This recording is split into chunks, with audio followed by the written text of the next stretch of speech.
I failed. I did a pre-screening of my video and totally went through the steps. Maybe I'll show you an introduction.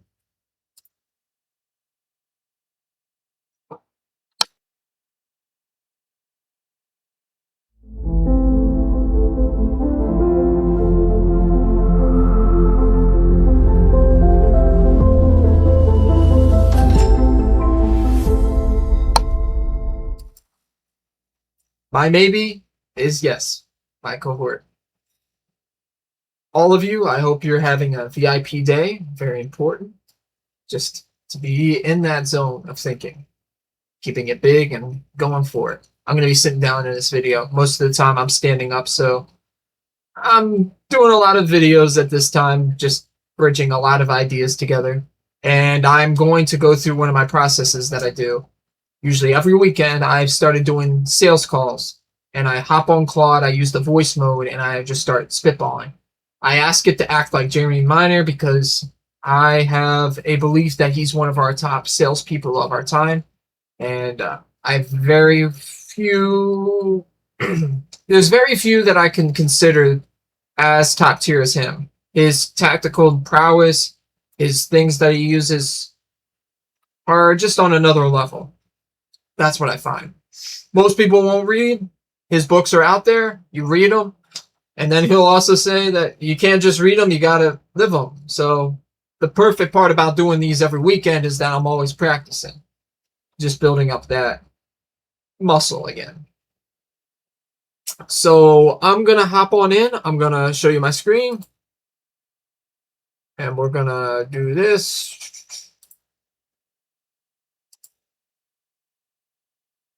Let's hop to Claude, baby. Alrighty, let's do it. We're going to be starting now. Let's go. Hey, we're going to start a sales call. I want you to act like Jeremy Miner. And we're going to be working on Vipelex and Auctiongera. One is an auctioneer service that's like doing car parts and so forth. And the other is just pretty much my own company where we're going to be doing like systems and talking of how to do calls. I want it to be a little bit more on how the calls will be more like an announcement rather than just selling because I want them to feel the trust behind it. Can you do that? Hey, Phil. Okay, so let's make sure I've got this straight before we jump in. Got it. This is helpful context. Quick clarifying question before we roleplay. Is Vipelex the AI systems and coaching side, and Auctiongera the car parts auctioneer side for your landlord Gunter, and you want me playing Jeremy Miner as a prospect I'm calling on behalf of both, pitching it like a trust-building announcement rather than a hard sell? Who exactly is Jeremy calling, and what's the actual offer on the table for this practice run? They'll just be calling me, and we'll just go back and forth. You're right on the Auctiongera. That's going to be the car parts, and then the Vipelex part is my AI coaching and systems and books and so forth, and my merchandise. Got it. So I'm Jeremy Miner calling you, and you're on the receiving end as the prospect. Should I be pitching both businesses on this one call, or do you want to run two separate calls, one for auction gear and one for Vipelex? We can do two different options, and for Jeremy Miner, it's M-I-E-E-R. M-I-E-E-R. Oh, man.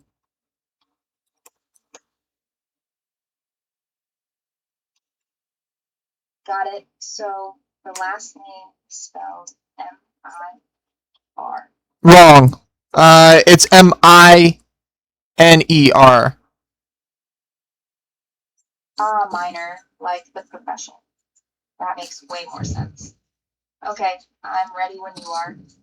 Should we start with Auctiongera or Vipelex? Let's start with Auctiongera. Phone ring sound implied.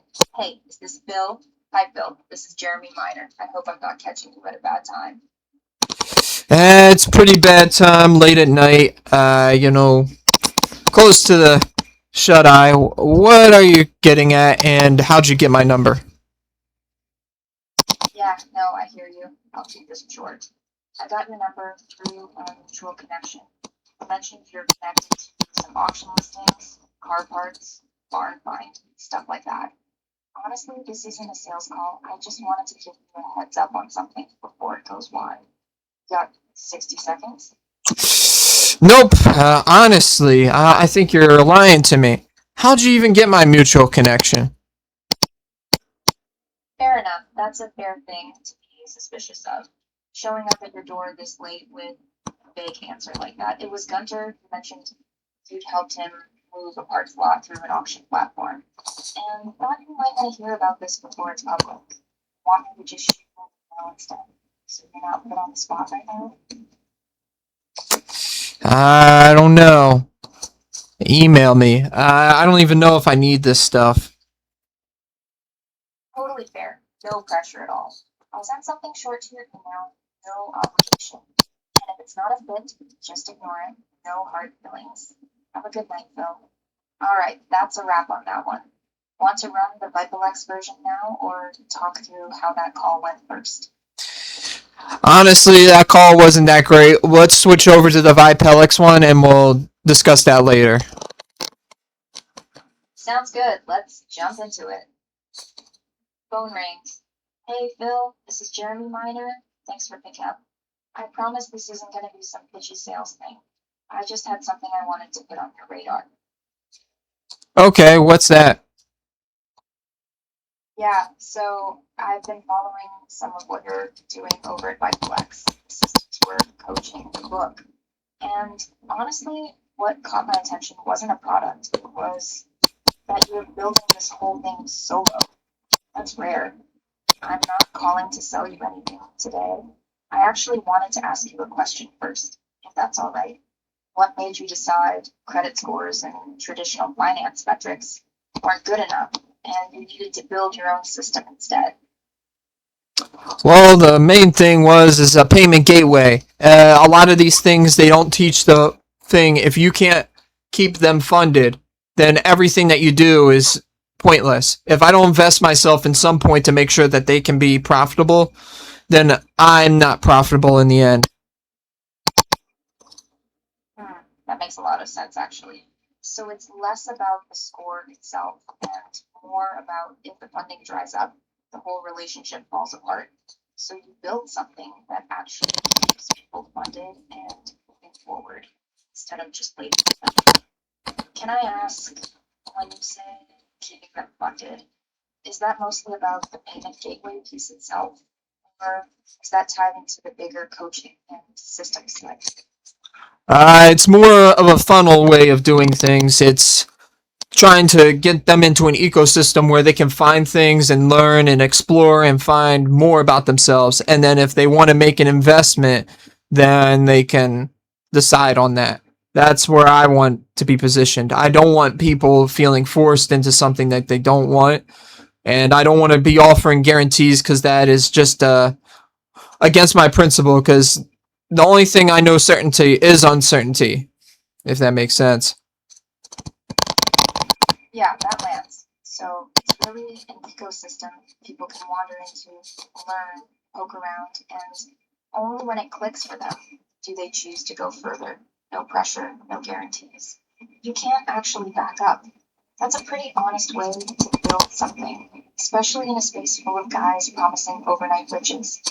Is that the trust piece you wanted this call to carry? That it's an invitation, not a pitch? Correct. I want to show a presentation and use real tools so people are not guessworking. Yeah, yes, you need to protect important sensitive data. Yeah, most of the time, once you're logged in or pretty much like just turn off the screen for them and then come back in, you will be more than enough fine to showcase what you're doing on dashboards and so forth. Got it. That's a smart approach. So you literally show them the real dashboard tools live and just kill the screen or step away for a second whenever anything sensitive pops up, rather than faking it with mock-ups or screenshots.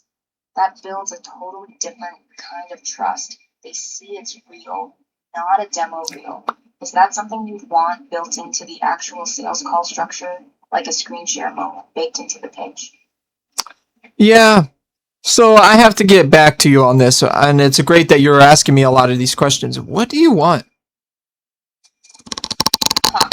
Fair question. Honestly, I don't want anything today. I just wanted to understand what you built and why. Because if it's as real as it sounds, I'd rather be someone who gets to watch it early than someone you have to convince later. Whenever you're ready to loop me in, I'm around. Huh. So you're pretty much just announcing yourself and seeing that this is pretty good stuff and wanting to get a deeper dive as to the nature of it. Exactly. That's the whole idea. I'm not walking in trying to close anything. I'm just planting flags saying, I see what you're building. I'm paying attention. And I'd like to be let in further when you're ready. No pressure, no pitch, just genuine interest with the door left open. That's basically the trust first tone we're going for, right? Where the announcement itself does the work instead of a hard sell. Yes, and I think we broke out of the scenario. So, yeah, the main thing I just was reading off of you is that you were pretty much like wanting to announce and see that you had interest in these types of things. So it was very easy of a seller. It's just more or less relationship building at that point, I found. Yeah, exactly. That's the shift. It stops being a sales call and becomes more like relationship building, where curiosity and questions do the work instead of a pitch, and the trust just kind of builds itself along the way. Want me to jot down some notes on what worked in that Vipelex version so you've got a reference for building out the real call script? Nah, not tonight. I'm just doing a run through, just doing basic conversation.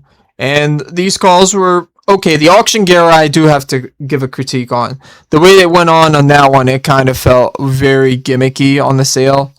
And I just think based on what context we had, that's why it wasn't working as well on that one. And then the other one was Vipelex went into a lot of just small talk. And that's like, okay, it's good to have some small talk in there, but it felt like we were not navigating to like, what do you really want? Yeah, that's a fair read on both. The auction gear one leaned too hard on the mystery angle, like a gimmick instead of an actual reason to care. And the Vipelex one drifted into too much back and forth without ever landing on a clear ask. Good context for whenever you want to take another pass at it. Anything else you want to run tonight, or are we calling it there? I'm going to do a run on my own end. I'm going to be the seller to you. You're just going to be named Jeremy. No last name. January? Okay, yeah, I'm calling you January. So we're going to just do that and run a script. It's going to start with Auction Gara first, and then I'll break, and then we'll go Vipelex. If I'm too tired, we might skip over that. Got it. I'm January. No last name. Go ahead whenever you're ready. I'll pick up as January, and you take it from there as the seller. January. This is Phil. Phil with Vipelex. Do you have a minute? Oh, hey, Phil. Yeah, I've got a minute. What's going on? So, I want to give you an announcement with what we have. And I have a CRM up, and notes show that you have auto parts as like your profession. We have a garage in Delaware area, not too far from your location of business, that might have some kind of like European car parts. I don't have all of them. It's more or less like an auction that we're trying to build out, but I need some eyes on it, and I think you might be the best fit. European car parts. That actually could be useful. I've had a rough time sourcing some of that stuff locally. What kind of auction are we talking about? Like an online bidding thing? Or is this more of an in-person walkthrough situation? We do have a website built out, and it can be done that way. Yet we have some parts that we're going to just take manually and just sell individual as well. So it's kind of a blend. And I want to make sure that we get people out there so they can see this, so they they have an idea of what's in there, and then they can give feedback to us so we can give the best experience possible. Because there's a lot of just like BMWs, Mercedes-Benz. There's even some Subaru, and the cars look back in like 1990s, early 2000s.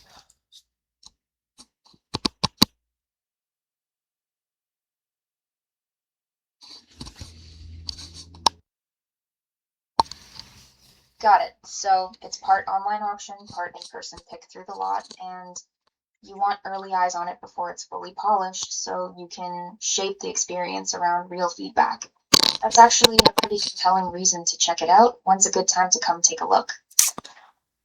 Perfect, January. I'm gonna have Saturday at 9:30, and we have a booking link. So if you can't make it, just reschedule, and there'll be other times on there. And what is the best number that we can reach you? Sounds good. Saturday at 9:30 works for me. You can reach me at, let's just say, 555-201-6789. And for a final part, what's the best email? And You can reach me at january@gmail.com. That should do it. alrighty, I have you already booked in, and you should be receiving a text message of the confirmation date, and we'll be meeting then. And I look forward to seeing you then. Sounds great, Phil. Appreciate you thinking of me for this. Looking forward to Saturday. Take care. Have a great one. You too, Phil. Let me know whenever you want to run through more of these or pick apart what worked. Yep, break scene, yes. So the auction gear worked pretty well. I would say that it was very neutral, more of the announcement. But do give me back some straightforward feedback. Yeah, happy to. Honestly, that run was pretty solid. Here's the straightforward version. Strong was you led with specificity, European car parts, Delaware area, real makes and models. That's what made it feel legitimate instead of a little more letting me sit with the idea. Maybe one more exchange about what's actually in it for me to show up would make the close turns rather than quick. Understood. Alright, let's switch over to Vipelex. All right, let's do it. You're the seller. I'm January. No last name. Go ahead whenever you're ready. January. This is Phil with Vipelex. Did I catch you at a good time? Or do you have a minute? Hey, Phil. Yeah, I've got a minute. What's up? Well, I want to make an announcement.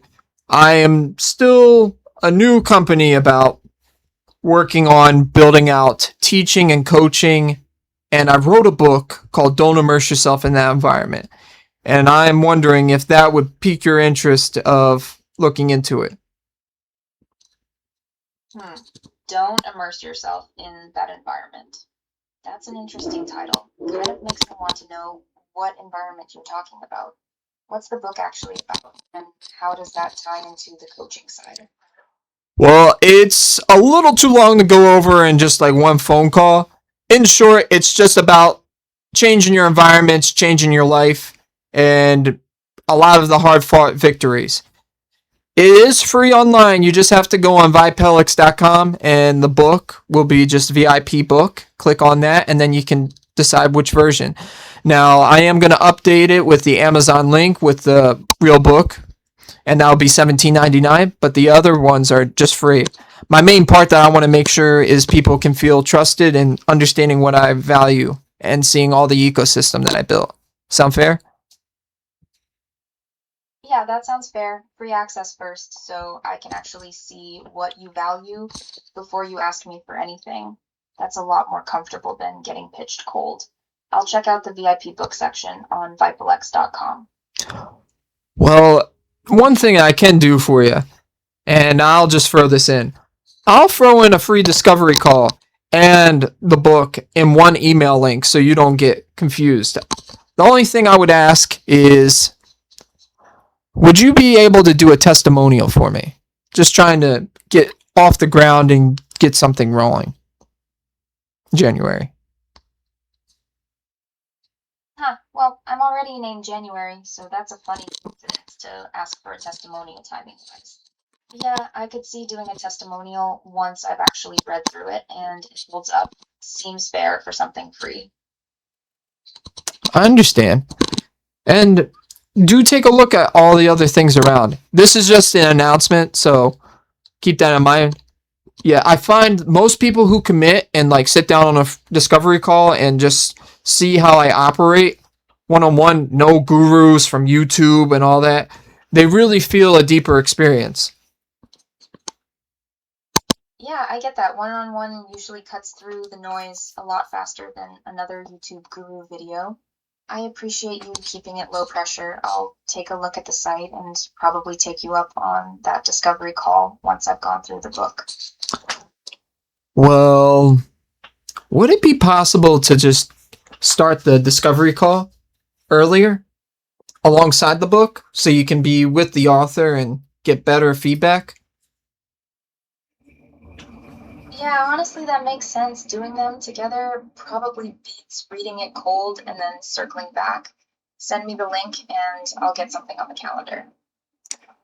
Actually, I have the calendar already set up, and if you want to just get that done here and now and commit, so now we both have a date so we're not running back and forth, and then you might have something that comes up and then you need to reschedule. As if it's already on the booking site, you have more ability to switch around. Smart move. Locking it in now beats the back and forth later. Yeah, let's do it. What have you got open? I got Friday at 12 p.m. No, not 12 p.m. My bad. Let's say 2 p.m. on Friday. 2 p.m. Friday works for me. Let's lock that in. Alrighty. Do you have a best phone number and email? Yeah, same as before. 555-201-6789 and January@gmail.com. Alrighty. I already have that information. You'll be receiving a text message, and if any issues arise, feel free to just message back, reschedule, and then we'll be reconvening. And I hope you enjoy that book.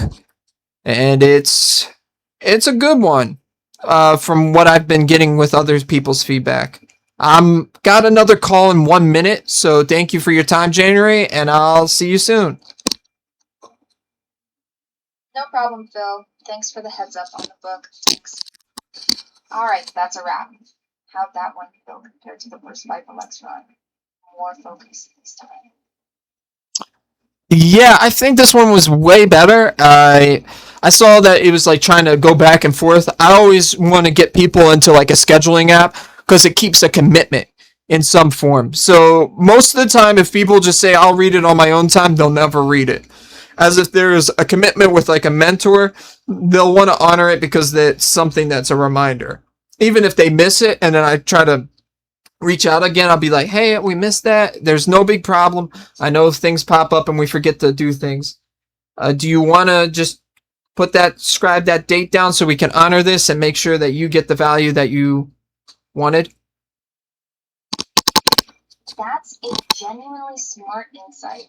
Committing to a mentor call hits different than read this whenever. People honor appointments with a person way more than a to-do item. And graceful re-engage if they miss it keeps it from feeling heavy. Want me to hold on to that as a core principle for your call scripts going forward? Or are you just thinking out loud tonight? Just thinking out loud tonight, and it's just back and forth because this is just practice. Because the more practice that I get in, when I make the real calls, I want it to feel less away from sales scripty and more towards getting an announcement. And then once it's in there, the sales will do itself.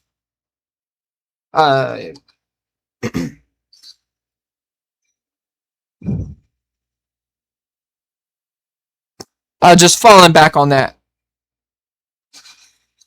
Yeah, that makes total sense. The more reps you get with mistakes like this, the more it'll just live in you naturally instead of sounding like you're reading off a card. And You basically proved your own thesis tonight. The announcement framing did the heavy lifting. The booking just followed naturally once the trust was there. Sounds like a genuinely productive session tonight, Bill. 2 solid practice runs, real feedback on both, and basically talked yourself into your own philosophy about announcement over pitch and locking an appointment over read it later. Want to save any of this as reference for when you build the real call scripts, or are we calling it a night? We're calling it a night, and have a great one. All right, have a great night, Bill. Talk soon. Alrighty, guys. Let me switch the scene. Woof. So you guys got to see how I did a sales call. And that's one thing that I try to switch around more or less is instead of just trying to be like, hey, this, you want to buy now? Or come on, do it now. You don't want to forget. I want to like nudge them towards more of the announcement and an appointment. And I believe heavily in giving out like a free discovery call and free items because I don't want to gatekeep important things. Yeah, I want to value my time. So if you want to make the investment in me, then that's there. And without the push tactics. Because let's say you invest with me 10 grand or even just like $100, whatever the amount may be. I want to make sure that I can honor the deliverables so you're not left hanging. That's like my whole main premise. If the workload becomes too much, then I'm going to make the call to scale back and make sure to get the funds that are committed back to those that I cannot honor the deliverables with. And give my utmost apologies and sincerest regards of how I'm going to fix it with like more automatizations and make sure that more communication, FAQs and stuff can overall increase the experience. Because it's a lot of learning that you have to do along with this. So keeping that in frame. Yet I live by like a stronger principle that I want people to like really watch this, not me trying to edit every little part. I've done edits on CapCut before, yet I find it more powerful if I'm just here with you guys speaking, switching a few scenes. It keeps it more real, and that's why I want out of this. I want you to understand the real parts. I don't want all this cool stuff. I mean, I would love to try some of it in the future, yet that's not what I want to press forward with. That doesn't seem authentic or genuine enough that's hitting the points.